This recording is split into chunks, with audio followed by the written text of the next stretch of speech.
Magandang hapon sa lahat. Good afternoon everyone. It's Tagalog WOTD and our word is May-ari. May-ari. May-ari means owner. May-ari.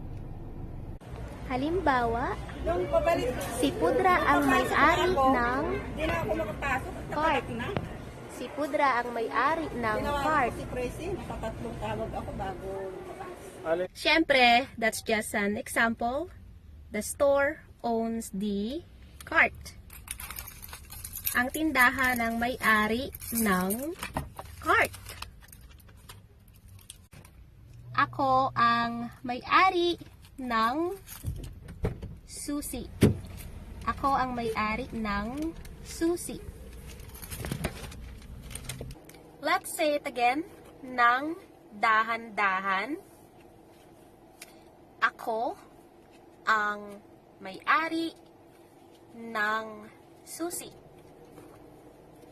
Also, if you noticed guys, I use ng and nang. And we are going to talk about how to use nang on one of the upcoming videos, but for now check the info section below and I'm going to put a link there for my latest article, how to use ang and when to use nang and nang. So that's all for this video lesson. Give the video a like if you learned something new today.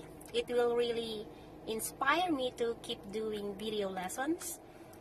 At subscribe if you haven't done so, and don't forget to hit that bell so you guys get notified when there's a new video. Ayun lang, babush!